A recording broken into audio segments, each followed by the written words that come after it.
supply natural gas, and these days they've actually started introducing also a small percentage of hydrogen in those pipelines.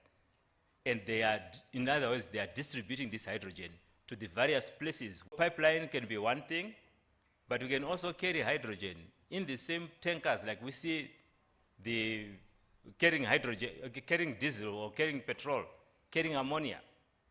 The trucks that we see on the road supplying hydrogen to these fueling stations, we can also carry hydrogen in that format. And the important thing is to carry the hydrogen in a container that can contain the hydrogen. You don't want to put it into a plastic, into a Coca-Cola bottle and then hope that you'll have the hydrogen every 100 years later in that Coca-Cola bottle. You will not find it. It will find its way out. So we need to have the correct materials. I think Prof. Thomas is going to talk to us about resources. And then the hydrogen energy system, I am supposed to talk about the hydrogen value chain. The value chain is when we talk of from when we were doing some projects a long time ago without even knowing why we were doing them. Wind resource assessment projects.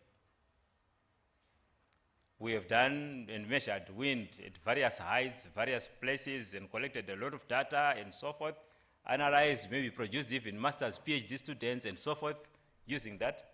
But in the process, we have now noticed that Luderitz has got a lot of wind power, wind potential.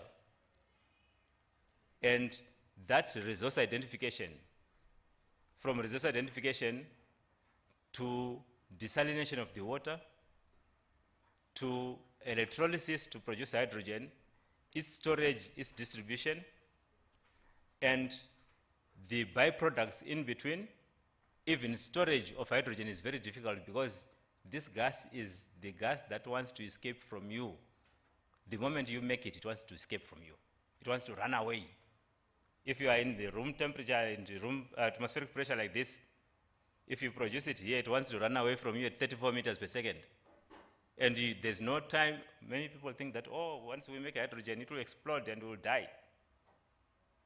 If hydrogen escapes, it will escape faster than you can light a match, unless if it will continue to flow. But if it escapes and you want to light a match, sorry, you light a match and the hydrogen will already be gone away from you. And it's less dense than all the other gases, so it wants to run up vertically. So it will not stay here at our room temperature and at atmospheric pressure level on the ground. So when we have made the hydrogen, we want to be able to use it. How do we use it? Or how do we store it? Or transport it? One way to transport hydrogen will be through ammonia. We would take one nitrogen atom from the atmosphere and attach 3 hydrogen atoms to make ammonia.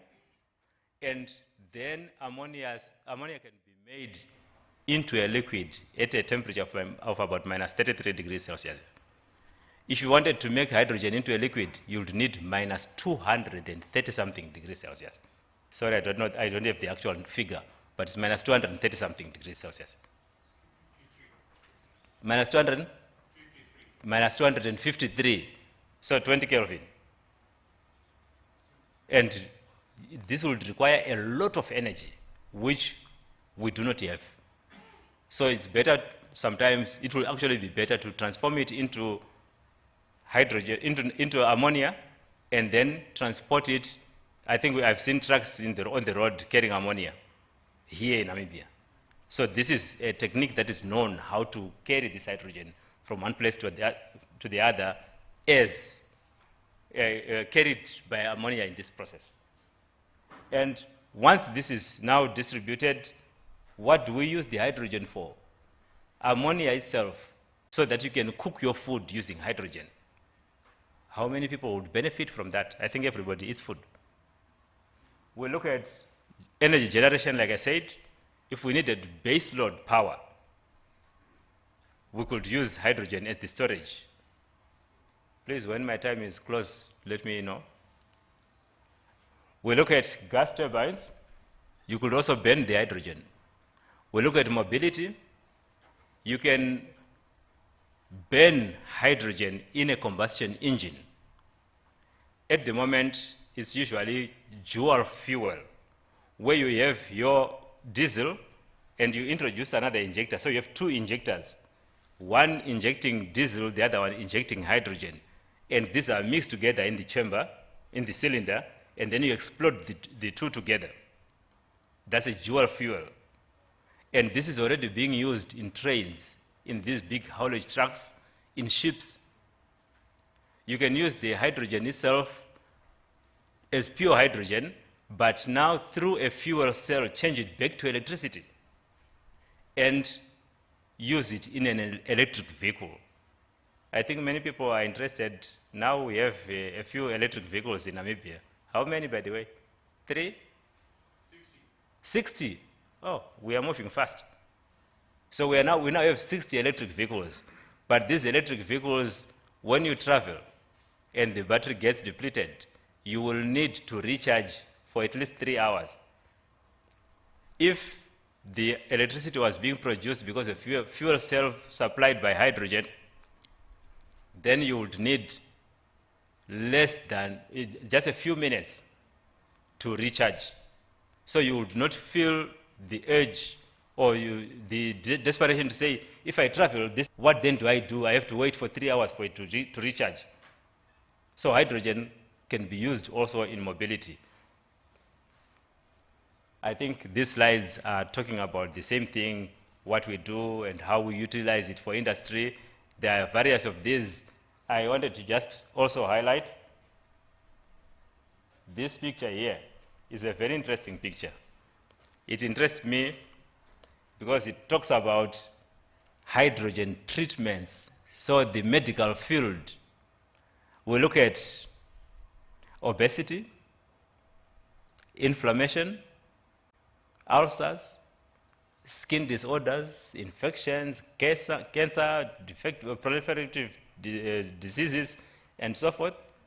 By the way, hydrogen is one of the ingredients of the coating of the capsules that we drink for our medicines. So hydrogen is utilized in so many different areas. By the way, for your own information, we eat hydrogen and we drink hydrogen. Or do you know that you eat hydrogen? I can give you a simple example of carbohydrates. Carbohydrate is the food that we eat, which we call energy-giving foods, isn't it?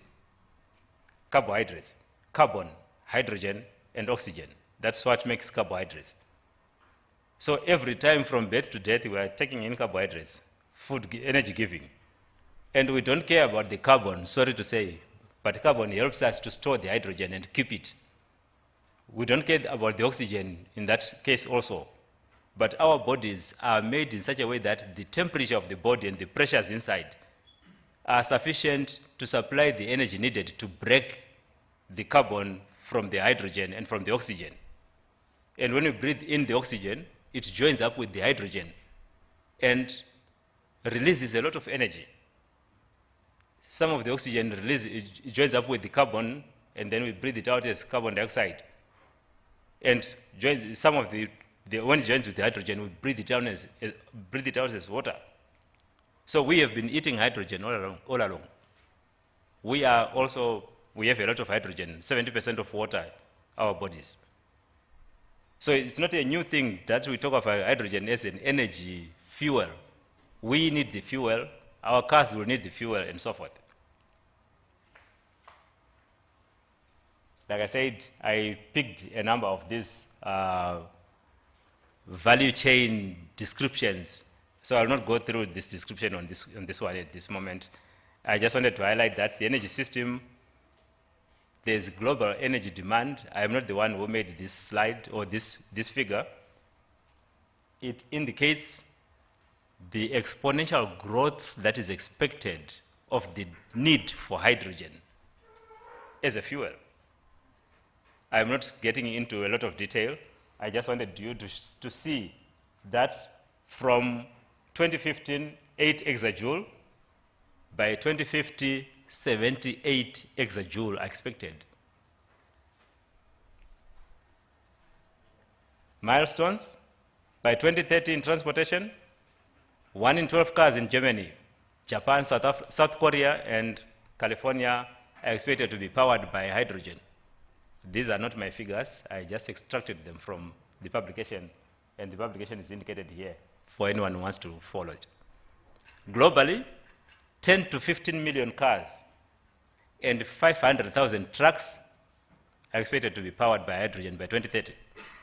2030 is just in 7 years, by the way. 7 years. Deployment of hydrogen-powered trains and passenger ships is already happening. We're expecting, there's a certain statement that is here. More than 18,000 hydrogen fuel cell vehicles were sold or leased globally by end of 2019. And projections, cumulatively 6.56 million hydrogen fuel cell vehicles will be sold or leased globally between 2014 and 2032. This is something that is happening during our lifetime. If you remain behind, you have only yourself to blame. Industry, academia, private sector, governments, individuals, let's hold on and get into the wagon now. Otherwise, we get left behind. This is just an illustration of the car. I'm not going to talk a lot about this because I don't want to go through the information written on this slide. My question that I had on this was just this question. You can read